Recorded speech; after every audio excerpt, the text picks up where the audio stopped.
Hello guys, आप सबका मेरे यूट्यूब चैनल बीएड एजुकेशन में हार्दिक अभिनंदन है।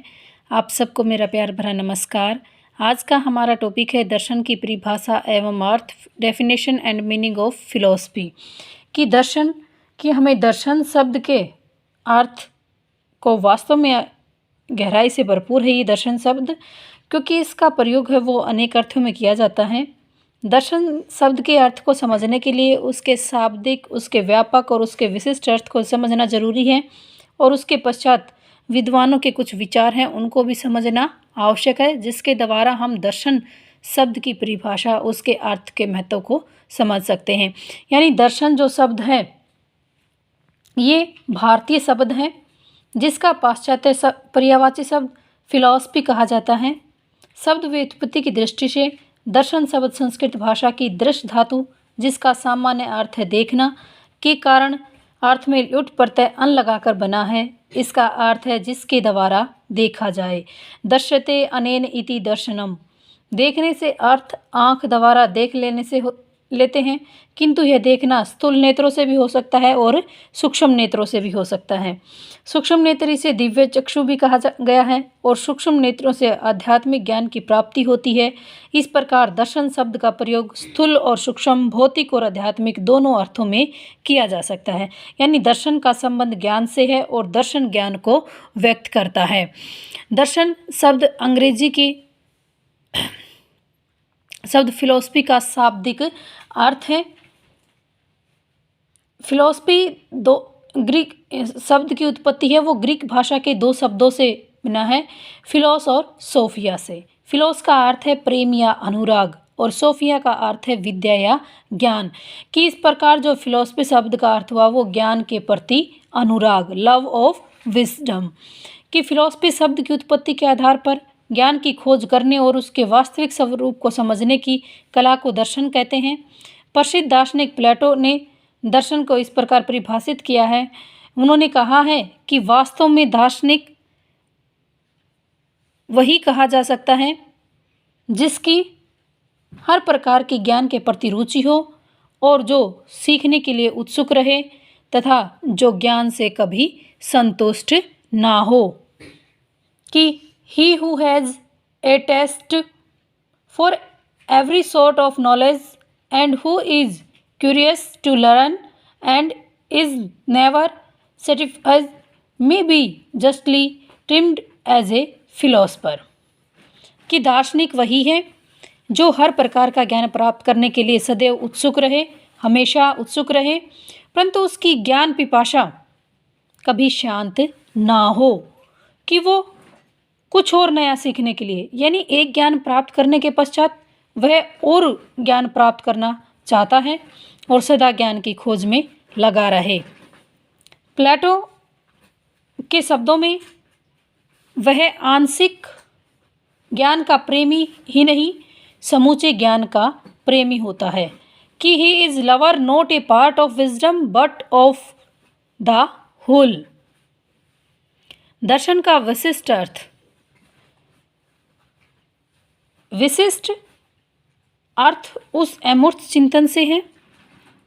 अमूर्त होता है जो पीठ पीछे घटा हो, जो हमें दिखाई ना दे, उसके बारे में चिंतन करना, मनन करना, विचार करना, जिसके द्वारा आत्मा, परमात्मा, जीव जगत, जन्म मृत्यु तथा प्रकृति आदि का रहस्य है वो मालूम किया जाता है। कि जैसे मनुष्य क्या है, उसका जीवन क्या है, वास्तविक जीवन का उद्देश्य क्या है, किस प्रकार प्रकृति क्या है, सूर्य, चंद्रमा, सितारे आदि का मूल स्थान कौन सा है, व्यक्ति इस संसार में क्यों आया है, ईश्वर का स्वरूप क्या है, मृत्यु क्या है, क्या मानव जीवन तथा प्रकृति से परे कोई और लोक है, क्या मृत्यु के पश्चात कोई दोबारा जन्म होगा। इस प्रकार की बातों की खोज करके उस परम सत्य को प्रकट करना दर्शन का मुख्य विषय है। और दूसरे शब्दों में हम ये कह सकते हैं कि इन प्रश्नों के अध्ययन को ही दर्शन है वो कहते हैं। चूंकि ये सभी बातें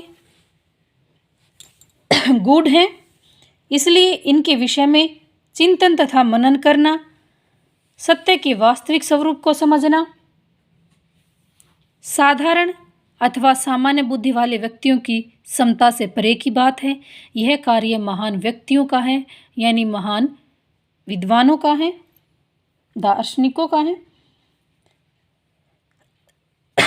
एडिसन तथा उसके साथियों ने कहा है कि दर्शन का विशिष्ट रूप स्पष्ट करते हुए उन्होंने लिखा कि दर्शन ऐसी जटिल समस्याओं का कठिन, अनुशासित एवं सावधानी के साथ किया हुआ विश्लेषण है, जिसका मनुष्य ने कभी भी अनुभव है वो किया हो। दर्शन का व्यापक अर्थ व्यापक होता है विस्तृत, जिसका आकार बड़ा हो, जिसका क्षेत्र विस्तृत हो। कि व्यापक अर्थ में सत्य की खोज करना ही दर्शन है। वे सभी व्यक्ति दार्शनिक हैं जो सत्य का किसी न किसी रूप में खोज करते रहते हैं।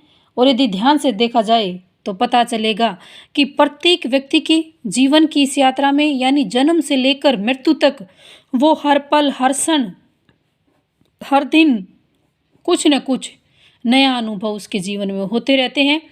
और इन्हीं अनुभवों के आधार पर उसे नवीनतम ज्ञान की प्राप्ति होती है।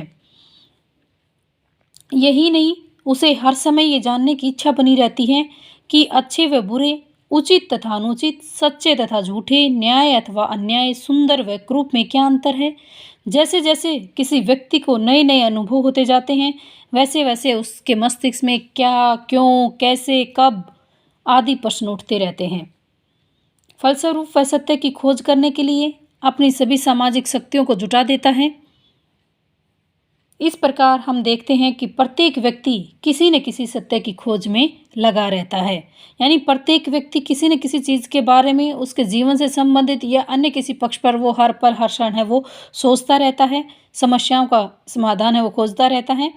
इसलिए व्यापक रूप से कि अगर हम बात करते हैं तो इसमें शोपेनहावर ने भी कहा है कि संसार का प्रत्येक व्यक्ति है वह जन्मजात दार्शनिक है।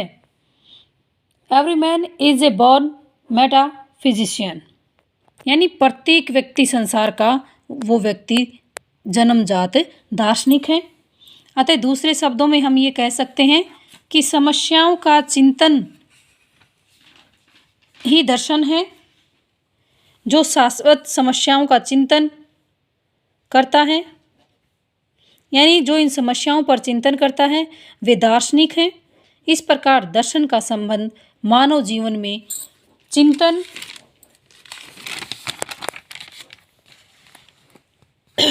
विचार विमर्श करने से है कि आज का मानव या आज ज्ञान विज्ञान का ऐसा कोई क्षेत्र नहीं है जिसके विषय में दार्शनिक और सामान्य व्यक्ति अपने विचार व्यक्त न करते हों। आज प्रत्येक व्यक्ति अपने जीवन के लक्ष्यों, आदर्शों, मूल्यों और जिस जगत में वह रहता है उसके स्वरूप, लक्ष्यों, आदर्शों और मूल्यों के विषय में चिंतन मनन करता है, उनके विषयों में अपनी धारणाएं बनाता है और यही धारणाएं उसके जीवन का दर्शन है वो कहलाती हैं। या इन्हीं धारणाओं के अनुसार वह अपना जीवन है वो व्यतीत करता है।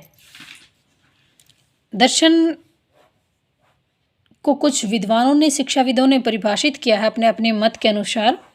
जैसे उपनिषद काल में दर्शन की परिभाषा थी कि जिसे देखा जाए, यानी जिसको हम देख सकें, अर्थात सत्य के दर्शन किए जा सकें, यानी जिसके बारे में हम जानना चाह रहे हैं और उस तक हम पहुंच पाएं, यानी सत्य के दर्शन हो जाएं, तो क्या है वहाँ पर दर्शन। दर्शन होता है देखना। कॉम्टे के अनुसार दर्शन विज्ञानों का विज्ञान है, क्योंकि जो विज्ञान है वो दर्शन पर ही आधारित होता है, क्योंकि दर्शन हमें किसी नए सत्य की तरफ है वो खोज कराता है, उस सत्य से हमें अवगत कराता है। फिक्टे के अनुसार दर्शन ज्ञान का विज्ञान है। प्लेटो ने पदार्थों के यथार्थ स्वरूप का ज्ञान कराना ही दर्शन है, कि उसके वास्तविक स्वरूप का ज्ञान कराना ही दर्शन है। अक्सले के अनुसार कि मनुष्य अपने जीवन दर्शन तथा संसार के विषय में अपनी अपनी धारणाओं के अनुसार जीवन व्यतीत करते हैं और ये बात अधिक से अधिक विचारहीन व्यक्तियों के विषय में भी सत्य है। बिना दर्शन के जीवन को व्यतीत करना असंभव है। कि दर्शन के विषय में भारतीय दार्शनिकों की दृष्टि अत्यंत व्यापक, व्यवहारिक और लोककारिक एवं सर्वांगीण है। डॉक्टर राधाकृष्णन ने भी कहा है कि दर्शन वास्तविकता के स्वरूप की तर्कपूर्ण खोज है, कि दर्शन वास्तविकता के स्वरूप की तर्कपूर्ण खोज है, कि philosophy is a logical inquiry into the nature of reality. कि डॉक्टर राधाकृष्णन ने इस बात पर बल दिया कि दर्शन का संबंध खोज से है जो तर्क संगत ढंग से की जा सकती है, और ये खोज यथार्थ या वास्तविकता के संबंध में की जा सकती है।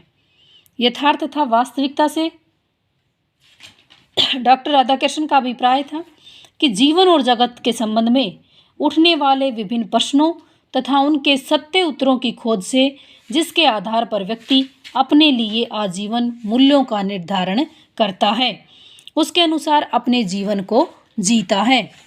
अतः निष्कर्ष रूप में हम कह सकते हैं कि दर्शन ज्ञान की वह शाखा है जिसमें संपूर्ण ब्रह्मांड एवं मानव के वास्तविक स्वरूप, सृष्टि सृष्टा, आत्मा परमात्मा, जीव जगत, ज्ञान अज्ञान, ज्ञान प्राप्त करने के साधन और मनुष्य के करणीय और अकरणीय कर्मों का तार्किक विवेचन किया जाता है, जिसको दर्शन का नाम दिया जाता है।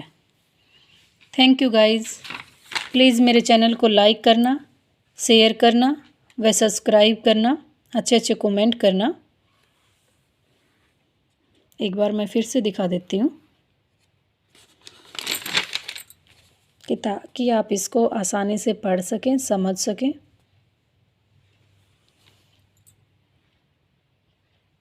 नेक्स्ट वीडियो हमारी जल्द आ रही है।